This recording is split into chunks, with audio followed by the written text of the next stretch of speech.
Two people can seem like a perfect fit and can have all the same passions and want to do everything right, but for some reason Allah subhanahu wa ta'ala just didn't want it to happen in this dunya. And being attached to a person or the idea of a person can be incredibly intoxicating or debilitating. Romance is just like rizq. It's not something everyone is going to have in this dunya. A lot of us grow up reading fairy tales with magical encounters and happy endings. But are those things written to come true for you in this life? And if you don't find that relationship here, what does that say about your divine decree? As much as love is based on your desire, it's also based on your destiny. Your love story was written by Allah in the heavens before you both even came to this world.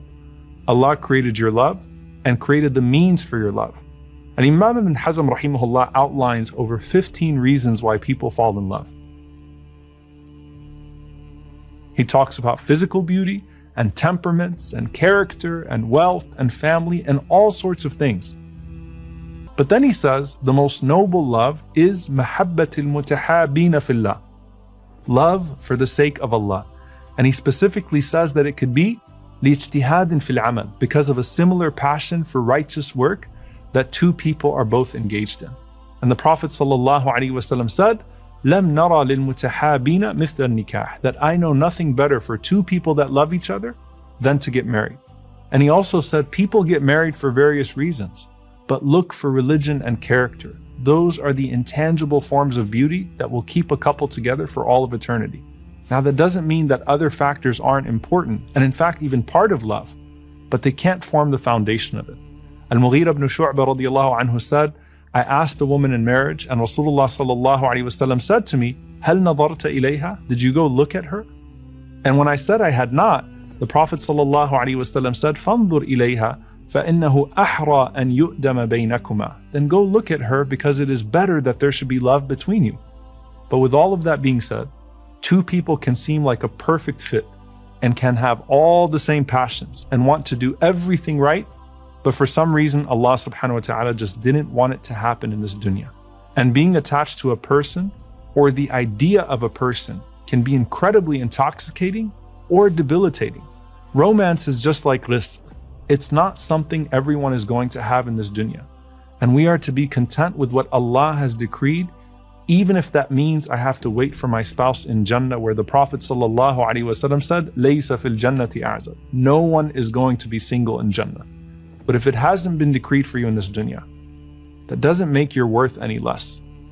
Asiyah alayhi salam, a perfect woman, was married to the worst human being that ever walked the face of the earth, Fir'aun.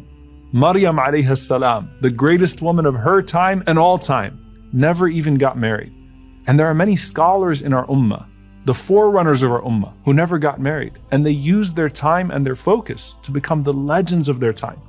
In fact, the late Abdul Fattah Abu Ghudda rahimahullah wrote this amazing book called Al-Ulama Al-Uzzab Alladhina Atharu Al-Ilm Ala Zawaj, the scholars who were single that preferred their knowledge to marriage. And he lists 20 scholars in Islamic history who never got married.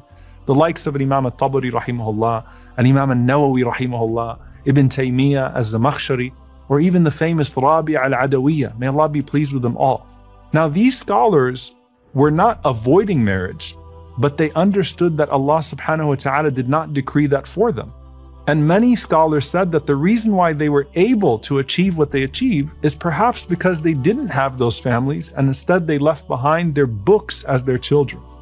And look what happened, all of their students became their kin through the sacred chain of knowledge.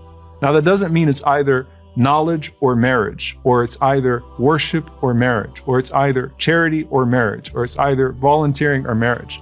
That means that just like other forms of rizq, if Allah subhanahu wa ta'ala has delayed it or denied it, it still opens you up to other forms of pleasing Allah subhanahu wa ta'ala and other chapters to your amazing story of divine decree. And it might be that that soulmate is still out there in this world. At one moment, Abu Hurairah radiallahu ta'ala anhu couldn't get married due to his poverty. And he comes to the Prophet sallallahu alaihi wasallam complaining. And the Prophet ﷺ was silent as he repeated his complaint 3 times. Then the Prophet ﷺ said, "Ya Abu Hurairah, جَفَّ الْقَلَمُ بِمَا أَنْتَ لَاقٍ." O Abu Hurairah, the pen has dried with what you are going to find. And eventually, Allah subhanahu wa ta'ala opened that path for Abu Hurairah years later, but on his time. So when is our time? Only Allah knows. You know, subhanAllah, some of the narrations mention that Isa alayhi salam, Jesus, peace be upon him, will get married after he descends again to this earth. So it would have taken him thousands of years to have his soulmate in this life. Where is yours? Here or there? You don't know, but just know that Al-Wadud hasn't forgotten you. Al-Latif is subtle and has a sight on your perfect match. من ظن انفكاك لطفه عن قدره فذلك لقصور نظره. Whoever supposes that his loving kindness is separate from his ordaining decree does so out of his own short-sightedness.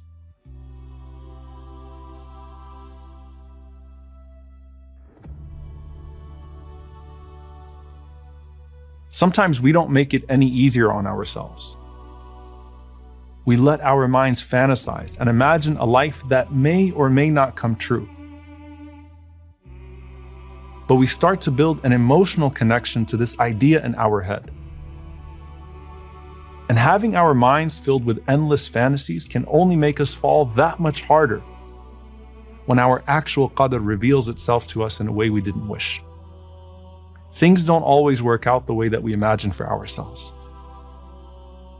Our heart could long for something or someone that wasn't meant for us.